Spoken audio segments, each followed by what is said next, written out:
हाय, hello, good morning, नमस्कार सगळ्यांना. मी माधुरी पुन्हा एकदा नवीन ब्लॉगमध्ये सगळ्यांचे मनापासून स्वागत करते. सगळ्यात आधी दसऱ्यांच्या सगळ्यांना खूप खूप शुभेच्छा. सोनं घ्या आणि सोन्यासारखे राहा, सोन्यासारखे बोला, सोन्यासारखे वागा. दसरा म्हटलं की रावण दहन आलं. आधी खूप असं जोराशोरात रावण दहन करत होते आमच्याकडे. खेड्यापाड्यातली लोक तालुक्याच्या ठिकाणी जात होते. खूप मोठा उंच असा रावण राहत होता आणि त्याला रावणाच्या पुतळ्याला जाळत होते संध्याकाळच्या वेळेला. पण आता तसं करत नाही. एस टी कॅटेगरीचे लोक आहेत ते आपला देवता मानतात, त्याच्यामुळे आता बऱ्याच प्रमाणामध्ये बंदी करण्यात आली आहे रावण दहनाला. आमच्याकडे सुद्धा रावण असं जोराशोरातच जाळत होते आधी, पण आता नाही जाळत. गेल्या वर्षी सुद्धा होतं, रावण दहन केलं होतं, आम्ही गेलो होतो. ह्या वर्षी पण जाणार होतो, पण सगळे लोक म्हणत होते स्टे आला, रावण काही जळणार नाही, तर आम्ही गेलोच नाही. आणि कसं, राम तर मर्यादा पुरुषोत्तम होताच होता, पण रावण सुद्धा चांगला व्यक्ती होता, मग त्याला कशाला जाळायचं, नाही का. इथे सुरू आहेत माझी सकाळची कामं. भात झालेला आहे, भाजी करते. तर भाजी करायच्या आधी मी मॅगी बनवली माझ्यासाठी. ते पण आटा नूडल्सवाली मॅगी आणली होती, मी पहिल्यांदाच आणली होती. आणि ते आटा नूडल्सच्या मॅगीचं पॅकेट असते, तो ग्रीन कलरचा असतो, आणि रुद्रांशला पाहिजे होता म्हणजे ग्रीन मॅगी. त्याला वाटलं की पॅकेट ग्रीन आहे म्हणजे आत पण ग्रीनच असेल, म्हणून त्याने घेतलं होतं. मोठाच पॅक आणली होती मी घेऊन. त्याचा छोटा पॅक मिळतो की नाही माहीत नाही, मी तर पहिल्यांदाच आणली होती. तीच बनवते आहे, पण एवढी टेस्टी नाही वाटली मला सुद्धा, आणि रुद्रांशला पण नाही आवडली. बनवून दिलं 2-3दा, पर त्याने खाल्लंच नाही. तर मी आता इथे मॅगी बनवते माझ्या. गावावरून आणलेली ताजी ताजी अशी लौकी होती, तर थोडंसं मी हलवा बनवला लौकीचा, आणि अर्धी एका भाजीची मी ते आमच्या बाजूला किरायवाले आले त्यांना दिली, त्या ताईला. आणि वाचलेली होती लौकी, त्याची आज मी भाजी करते. लौकीची भाजी थोडीशी तिखट असली ना तर चांगली वाटते, आणि हिवाळ्यामध्येच लौक्या घरगुती असतात, त्या घरच्या लौक्या ताज्या ताज्या अशा मिळतात. आणि गावाजवळ राहण्याचा एक फायदा आहे की आपल्याला छान असा गावावरून आणलेला ताजा भाजीपाला खायला मिळतो. आणली होती यांनी लौकी, तिचीच मी भाजी करते. आता 2दा गेले हे, तर दोन्हीदा यांनी लौकी आणली, म्हणजे सासूबाईकडे गेले होते, म्हणजे आपल्या गावाला गेले होते रुद्रांचे पप्पा, तिथून आणली. तसं तर माझी आईकडे पण आहे, मी गेली होती मागे, तर मी आणलं नाही, यांनी आणली होती म्हणून. मग कशाला, आम्ही दोघं तर आहो, आणि एवढी मोठी लौकी असते, मग काय करणार. 3-4 भाज्या इझिली होतात एक लौकी असली तर, पण मी ह्याला त्याला देते. परत धापोडे बनवते, परत त्या दिवशी हलवा बनवला. स्वयंपाक करताना थोडं पण म्हणजे पाण्याचं वगैरे डाग पडलं किंवा कसला डाग पडला तर मला आवडत नाही, मी लगेचच पुसून घेते. आणि हाताजवळ मी एक कापडच ठेवते. भाज्या कापल्या, त्याचं साल वगैरे पडलेलं होतं, कांदे टमाटर कापले, ते पण कचरा होता, तो मी आता झाडून घेते. म्हणजे किचनची सगळी कामं आटपली, इकडे भाजी माझी शिजते आहे, तोपर्यंत जी माझी दुसरी कामं आहेत, जसे कपडे आहेत, भांडी आहेत, ते करून घेणार, म्हणजे झालं कामं. हे 2 कामं झाली की सगळी घरातली कामं झाली, मग सगळा वेळ आपला. इकडे बाहेर थोडीशी स्पेस आहे, तिथे थोडीशी अलमारी सारखी ठेवलेली आहे, तिथे मी सगळे ठेवते आपले भांड्यांची साबणी वगैरे वगैरे, निरमा आहे ते. कपडे सुद्धा बरीच धुवायची होती, जे मी आता निरमा पावडरमध्ये टाकून ठेवते. नवमीच्या दिवशी जेवण होतं आमच्याकडे दुर्गादेवीच्या इथे. सगळ्या गावभऱ्याचं जेवण असते, महाप्रसादचा कार्यक्रम असते, तर त्याच्यात भात होता आणि मिक्स डाळ होती. डाळ, वांगा, लौकी, वेगवेगळ्या प्रकारच्या डाळी अशा मिक्स टाकलेल्या होत्या. तर तो होता जेवण, आम्ही सगळेच गेलो होतो. आणि थोडीफार 2-3 भांडी होती रात्रीची, ती पण ठेवली. आणि सकाळची जी भांडी होती ती, असा भरपूर भांडे झाले, नाही तर मी रात्रीचीच भांडी घासून घेते, म्हणजे सकाळी टेन्शन नसते. आणि कशी रुद्रांशला आता सकाळची वगैरे शाळा लागली, तर मग आपली घाई गडबड होत नाही, तेवढं आपलं रात्रीचं भांडे घासून ठेवलं तर. आणि इथे एकदम कमी जागा आहे, कंजेस्टेड जागा आहे. जोपर्यंत माझ्या भांड्यांचा पसारा निघत नाही तोपर्यंत मला कपडे धुवायला होत नाही. तर मी आधी भांडे घासून घेते, केव्हा पण आधी भांड्यांचा पसारा बाजूला करून घ्यायचा, त्याच्यानंतरच कपडे धुवायचं, असं असते. आता इथे भरपूरच अशी कमी जागा आहे, आणि मला थोडंसं असं दाटन दाटन वाटते. बघा, तुम्हाला दिसतच असेल कमी जागा आहे. आणि बघा, मस्त मागे पण झाली अशी सगळी आपली भिंत लौकीची टाकलेली भाजी. आहे, आणि तर ह्या देशी लौकी पाठीमागे आहेत पण ना, जायला जागा हिवाळ्यातच नाही आहे, मिळतात आणि एकदम टेस्टी बंदिस्त सुद्धा असं घर आहे. तसं लागतात. सेफ हिरवा आहे म्हणा कोथिंबीर रात्री टाकलं तर वगैरे. लौकीची भाजी एकदम भारी लागते, तुम्हाला काय सांगायचं. तर लौकीमध्ये मी पाणी नाही टाकलं, कोवडी लौकी होती, त्याच्यामुळे भाजीला भरपूर असा पाणी सुटलेला आहे.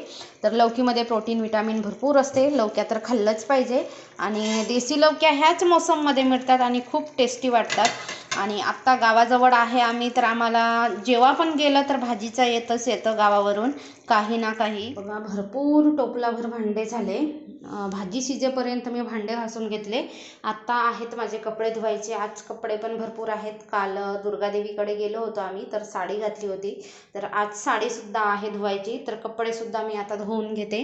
आणि इकडे ना असं काही सामान वगैरे ठेवायला आहे, शॅम्पू पावडर, शॅम्पू म्हणा, क्लीनर वगैरे असं काय काय ठेवायला इथे एक कप्पा सोडलेला आहे. कप्पा सोडायची काही गरज नव्हती. इथे पण असं केलं असतं तर वेगवेगळं संडास बाथरूम असं झालं असतं, पण ह्या लोकांनी काय कंजेस्टेड करून ठेवलं. मला तर कंबाईन संडास बाथरूम अजिबात आवडत नाही, पण इथे कंबाईनच आहे. बरं आहे की आम्ही दोघेच माणसं आहे. अजून घरामध्ये असले ना तर खूप प्रॉब्लेम होतो. कोणी संडासला जायचं की कोणी आंघोळीला जायचं असं सगळा प्रॉब्लेम होतो. सेपरेटच संडास बाथरूम पाहिजे, जेणेकरून सगळंच चांगलं वाटते. मला तर असं कंबाईन असलं ना तर थोडंसं वेगळंच वाटते, आवडत नाही. तर चला कपडे धुवून घेते मी.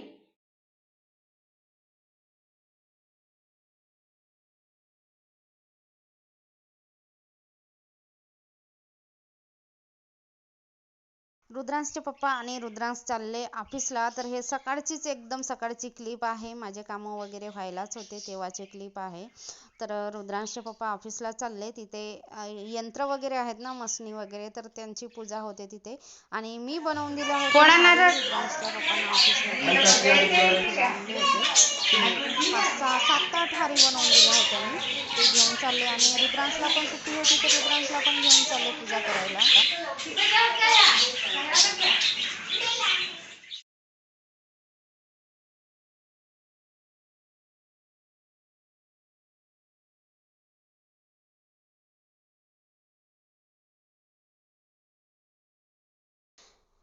घरातली देवपूजा वगैरे तर सकाळीच झाली. मी उठल्याबरोबर आंघोळ करते, त्याच्यानंतर देवपूजा करते, त्याच्यानंतरच मी सगळी घरातली कामं करते.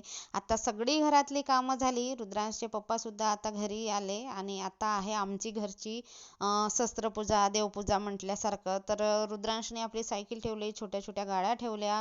आमच्याकडे ना दसऱ्याच्या वेळेस सगळे शेतीला लागणारे साहित्य, घरातले विडी वगैरे हे सगळेच ठेवतात. मोजायचं पाव, पायली, सेर हे सगळेच ठेवले जातात.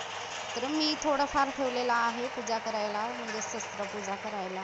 तर झाली आता आमची दसऱ्याची पूजा. प्रसाद वगैरे द्यायची आहे सगळ्यांना.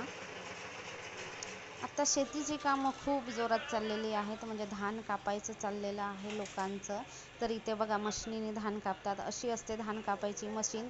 हिच्यानी फक्त कापूनच ठेवलं जातो. नंतर गोळा करायला पण माणसं लागतात आणि मळणी करायला पण माणसं लागतात. आणि जी हार्वेस्टर असते ती सोबतच कापते आणि मळून पण धान काढते. आणि इकडे बघा तिकडे धान कापत होते आणि इकडे धान मळायची मशीन आलेली आहे. तर इथे असे धान मळतात अशा पद्धतीने. आता कसं सगळं यंत्राच्या सहाय्याने शेती झाली, तर त्याच्यामुळे कापणी म्हणा, मळणी म्हणा, सगळे मशनीनेच होते. आणि तेवढाच आपला वेळ पण वाचतो. जरी याच्यात पैसा लागत असला तरी आपला वेळ वाचतो. आणि तुम्हाला तर माहीतच आहे आता लोकांकडे वेळच नाही अजिबात. झटपट कामं झाले पाहिजे असेच वाटते लोकांना, तर सगळे लोक मशनीच लावून घेतात. आणि आता सगळं शेती अशी पिवळी पिवळी दिसेल तुम्हाला. आधी हिरवीगार शेती दिसत होती, पण आता सगळे पिकं कापून घेणार आहेत लोक, म्हणजे पिकं कापायलाच आलेली आहेत. कोणी मळतो आहे, कोणी कापतो आहे, कोणी काय करतो आहे, तर सगळे लोक शेतातच दिसतात. आणि शेती आता पिवळी पिवळी दिसते सोन्यासारखी. तर बघा मशनीने अशा पद्धतीने चुरतात. आमच्याकडे पण माझी आई वगैरे पण मशनीने चुरतात, सासूकडे पण मशनीने चुरतात, पण त्यावेळेस आम्ही घरी नसतो म्हणून. तर मी तर दुसऱ्यांच्याच व्हिडिओमध्ये दाखवते. तर अशा पद्धतीने धानाची शेती करतात आमच्याकडे, मळणी करतात. जेव्हा हिरवी शेत होती तेव्हा पण दाखवली. हे बघा अशा पद्धतीने हार्वेस्टरने धान कापतात आणि असं सुकवायला लागते. हार्वेस्टरने धान कापलेलं म्हणजे हार्वेस्टरने कसं सोबतच धान कापतात आणि सोबतच चुरला जातो, त्याच्यामुळे असं सुकवावं लागते. आणि जर आपण हाताने कापलं किंवा मशिनीने धान कापलं तर ते कडपा असतात, ते 2-4 दिवस सुकतात. त्याच्यानंतरच मग ते गोळा करून अशी मळणी केली जाते. पण हार्वेस्टरने तसं नसते, सोबतच कापायचं आणि सोबतच चुरायचं, म्हणून मग असं सुकवून ठेवायला लागतं धान. तर हे 2-4 दिवस सुकवणार, 3-4 दिवस तरी किंवा 4-5 दिवस तरी सुकवणार. त्याच्यानंतर जे धान भरायचे बोरे असतात त्या बोरीमध्ये भरणार. तर अशा पद्धतीने धानाची असते शेती किंवा धानाची मडणी हार्वेस्टरनी. तर हे बारीकच्या धान आहे, तांदूळ खायचं. आमचं नाही आहे बरं का, घरमालकांचं आहे. आमचं पण असंच करतात गावाला, पण आम्ही गावाला नसतो दाखवायला, म्हणून यांचं धान दाखवते मी. अशा पद्धतीने असते. आणि आत्ता सुरू आहे संध्याकाळची चहा पाण्याची वेळ आहे. तर चहा सुरू आहे आणि हा दसऱ्याच्या दिवशीचा नाही आहे, नवमीच्या दिवशीचा आहे. नवमीला जेवायला जायचं होतं, तिथे गावामध्ये महाप्रसाद असतो तिथे. तर स्वयंपाक करायचा नव्हता, पण आदल्या दिवशी मी वड्या बनवल्या होत्या. तर माझ्या तर 9 दिवस उपवासच होता, त्यामुळे मला काही जास्त खायला मिळालं नाही. तर 2-3 ठेवल्या होत्या मी फ्रीजमध्ये. तर म्हटलं त्याच तळून घ्यायच्या आणि घरी थोडासा असा उपवास सोडून घ्यायचा आणि नंतर तिकडे जेवायला जायचं. म्हणजे गावभऱ्याचं जेवण असते तर भरपूर गर्दी असते, म्हणून थोडं उशिरानेच जाणार होतो आम्ही. तर इथे बघा अशा कांदा टाकून पण परतून घेणार आणि डीप फ्राय पण करून घेणार वड्या. आणि रुद्रांचे पप्पा गेले आहेत आंघोळीला. आमच्या संध्याकाळच्या चहाची टायमिंग फिक्स नसते, आम्हाला 7:30 पावणे 8 तरी वाजतात चहाला. म्हणजे हे येतात त्याच्यानंतरच चहा वगैरे होतो. हे येतात आंघोळ पाणी करतात, तोपर्यंत मी चहा ठेवते आणि नंतर चहा होतो. तर असं करता करता आम्हाला 7:30 पावणे 8 वाजतात चहा. पण संध्याकाळी चहा प्यायची सवय आहे, तर ती टाईम झाली तरी चालते, पण चहा भेटायलाच पाहिजे. आणि ही आहे आमच्या गावची देवी. छान आहे, मस्त अशी नाजूक आणि खूप छान अशी देवी आहे. एकदम हसऱ्या प्रसन्न मुद्रेमध्ये आहे. नवदुर्गाच्या दिवसामध्ये आम्ही गेलो होतो. 2 दिवस गरबा होता. प्रत्येक दिवशी नाही राहत, कधी कधी तरी राहतो. तर 2च दिवस गरबा होता. तर 1 दिवस गेलो होतो आम्ही, पण त्यावेळेस दर्शन झाले नाही. तर म्हटलं आता जाऊया. आणि अष्टमीचं जेवण मी दिली. अष्टमीच्या दिवशी नवकन्यांना जेवण दिली. त्या दिवशी नारळ नव्हता फोडला. म्हटलं आता देवीकडे जाऊ आणि तिथेच नारळ फोडू. तर आमच्या बाजूची ताई आहे, जे भाडेकरू आहे सोबतच आमच्या, तर तिच्यासोबतच आम्ही गेलो आणि नारळ फोडून आलो देवीला. छान असं वातावरण होतं. आणि आज संध्याकाळी म्हणजे नवमीलाच दसऱ्याच्या आदल्या दिवशीच्या संध्याकाळी फुलं आणून दिली होती. घरच्यासाठी नाही आहेत, ही ऑफिससाठी आहेत. रुद्रांशच्या पप्पांनी घरीच आणून दिली. म्हटलं तू हार बनवून दे, उद्या पूजा आहे ऑफिसला. तर मी इथे हार बनवून देते. असं पण स्वयंपाक करायचं नव्हतं आणि नवमीच्या जेवणाला म्हणजे महाप्रसादला जायचं होतं, वेळच होता माझ्याकडे. तर म्हटलं दसऱ्याच्या दिवशी बरेच कामं राहतात आपल्याकडे म्हणजे प्रत्येकालाच थोडंसं सण असलं काही असलं तर घरातली पण बरीच अशी कामं राहतात, सकाळी वेळ नाही भेटणार. म्हणून मी संध्याकाळीच हाऱ्या बनवून दिल्या. 8-9 हारी बनवून दिल्या आणि त्या फ्रीजमध्ये ठेवली. मग सकाळी हे गेले तेव्हा घेऊन जाणार, हे जातील तेव्हा घेऊन जाणार.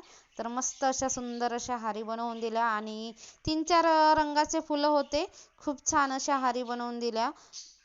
खूप मसणी वगैरे आहेत, तर त्या मसणींना वगैरे लावायसाठी छान छान अशा झेंडूच्या फुलाच्या हारी केल्या. सकाळपासून मी आज साडीच घातली होती आणि हारी सुद्धा बनवून झालेल्या आहेत माझ्या. तर इथेच मी माझ्या व्हिडिओचा एंड करते. व्हिडिओ बराच